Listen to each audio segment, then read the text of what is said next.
अस्सलाम वालेकुम, welcome to Paragon kitchen. Mix vegetable cutlets आज हम बनाएंगे और जिस मेथड से मैं आज आपके साथ बनाना शेयर करूंगी ये बहुत ही बेहतरीन मेथड है और इससे इन कटलेट्स का टेस्ट और फ्लेवर जो है बिल्कुल नेक्स्ट लेवल पर चला जाएगा।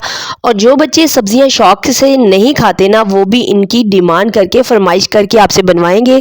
लंच बॉक्स के लिए भी बहुत ही बेहतरीन रेसिपी है। तो मिक्स वेजिटेबल के कटलेट्स बनाने के लिए आपने सबसे पहले क्या लेना है, यहाँ पर मैंने 500 ग्राम्स बॉइल्ड आलू ले लिए हैं और उनको आपने इस तरह से चंक्स में, बारीक चंक्स के साथ आपने इसको मैश कर लेना है। अब दूसरी तरफ आपने चूल्हे को ऑन कर लेना है और बर्तन में डाल देना है 2 टेबलस्पून कुकिंग ऑयल के। अब ऑयल शामिल करने के बाद आपने सबसे पहले इसके अंदर, यहाँ मैंने हरा प्याज शामिल किया है, फाइन चॉप किया हुआ प्याज। इसको आपने थोड़ी देर के लिए कुक करना है। फ्लेम को मीडियम टू लो ही रखना है और मीडियम फ्लेम के ऊपर रखते हुए आपने ये सारा काम सब्जियों को कुक करने वाला करना है। उसके बाद आपने यहाँ पर कद्दूकश की हुई गाजर शामिल कर देनी है और साथ में फ्रेंच बीन्स थोड़े से मैंने वो भी बहुत ही फाइन चॉप किए हुए थे, वो इसमें शामिल कर देनी है। इनको थोड़ी देर के लिए कुक करना है यहाँ तक कि गाजर थोड़ी सी सॉफ्ट हो जाएगी। उसके बाद आपने इसके अंदर फाइन चॉप शिमला मिर्ची ऐड कर देनी है और साथ ही में फाइन चॉप की हुई बंद गोभी शामिल कर देनी है। अब इनको हल्का सा सॉफ्ट कुक करने के बाद आपने इसके अंदर 2 टेबलस्पून कुटी लाल मिर्च शामिल कर देनी है, आधा टेबलस्पून नमक शामिल कर देना है, 2 टेबलस्पून सोया सॉस के शामिल कर देनी है और 2 टेबलस्पून ही आपने इसके अंदर शामिल कर देनी है हॉट सॉस के।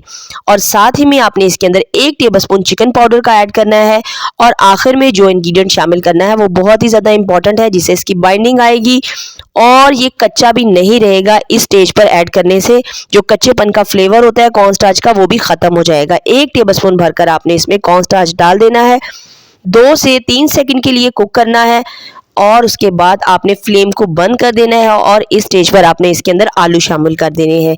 आलू डालने के बाद बस आपने अच्छे तरीके से मिक्स कर देना है, फ्लेम को ऑफ कर देना है आपने और उसके बाद थोड़े ठंडे हो जाने पर आपने हल्का सा हाथों को ग्रीस कर लेना है और अब अपनी मनपसंद किसी भी शेप के अंदर आप इसके कटलेट्स बना सकते हैं।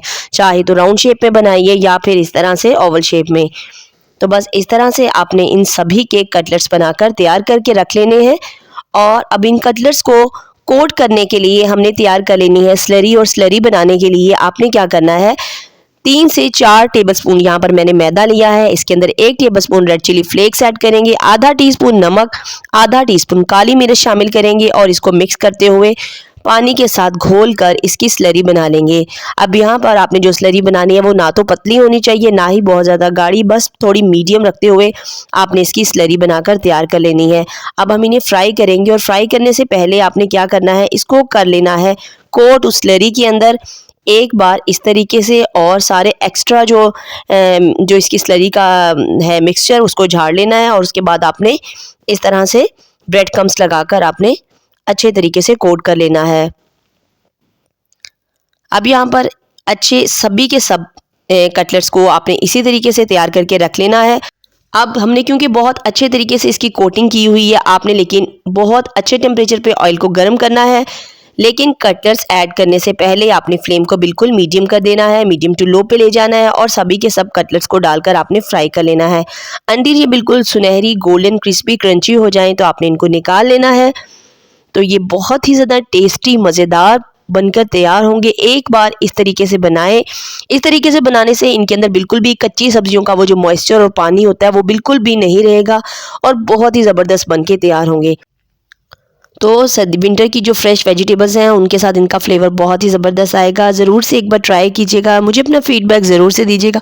वीडियो पसंद आई तो वीडियो को थम्स अप कर दीजिए। इंशाल्लाह फिर मिलेंगे। टिल देन नेक्स्ट वीडियो, तब तक के लिए अल्लाह हाफिज़।